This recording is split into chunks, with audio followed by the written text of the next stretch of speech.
अस्सलाम वालेकुम व्यूअर्स, मैं सुहेल अहमद आपसे मुखातिब हूँ। आप लोगों ने न्यूज़ में म्यांमार में होने वाले फसादात के मुतालिक खबरें सुनी होंगी।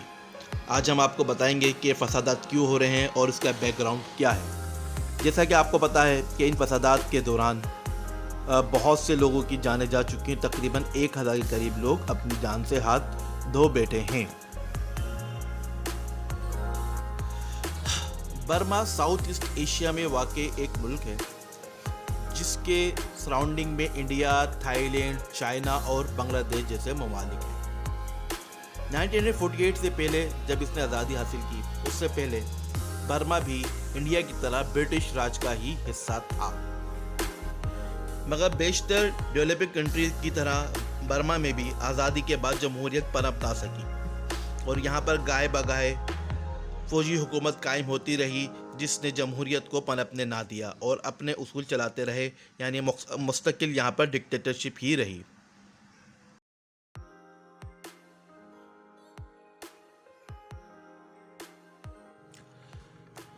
जहाँ यहाँ पर मिलिट्री डिक्टेटरशिप चलती रही, वहाँ पर साथ साथ ही जमहूरियत पसंद कुव्वतें भी काम कर रही थी। तो वहाँ की लीडर आंग सान सू की थी, जिन्होंने जमहूरियत के लिए बहुत ज़्यादा जद्दोजहद की और उनकी जद्दोजहद का समर ये मिला कि वहाँ पे आमरीत ख़त्म हुई और सन 2012 में वहाँ पर जमहूरियत कायम हुई।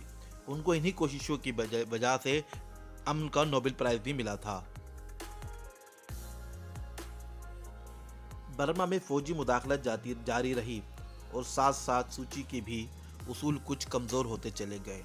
तो उन्होंने अपने इक़्तिदार के लिए फ़ौज को कानूनी तौर पर शरीक हुकूमत कर लिया और फ़ौज के तमाम जायज़ नाजायज़ कामों की हिमायत करती रहीं।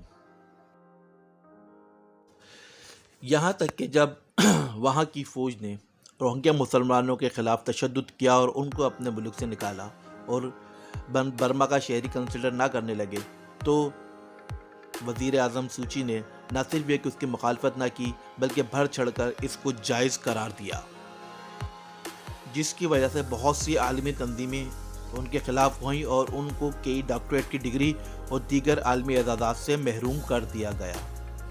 बहरहाल उनके सूची का और फ़ौज का इत्तेहाद चलता रहा और वहाँ की आवाम पिसना शुरू हो गई, लेकिन सूची का ये कंप्रोमाइज़ भी किसी काम ना आया और फ़ौज ने एक दिन उनका इक़्तिदार पे कब्ज़ा कर लिया, जिसके नतीजे में जमहूरियत पसंद आवाम सड़कों पर आ गई है और मिलिट्री जनता के ख़िलाफ़ सड़कों पर एहतजाज कर रही है कि मुल्क में डेमोक्रेसी को बहाल किया जाए। लेकिन वहाँ के जालिम डिक्टेटर इसकी बिल्कुल परवाह नहीं कर रहे हैं और आवाम पे तशद्दुद कर रहे हैं। अभी तक पुरतशद्दुद वाक़यात में कोई 1000 के करीब लोग, जिनमें बच्चे भी शामिल हैं और स्टूडेंट भी शामिल हैं, वो मर चुके हैं।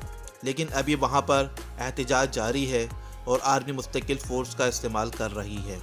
दुनिया भर में इन एहतजाज की हिमायत की जा रही है और मुख्तलिफ़ ममालिक ने बर्मा की मिलिट्री हुकूमत के ऊपर पाबंदियाँ लगा दी हैं, मुख्तलिफ़ किस्म की फ़ौजी और तिजारती पाबंदियाँ लगा दी हैं।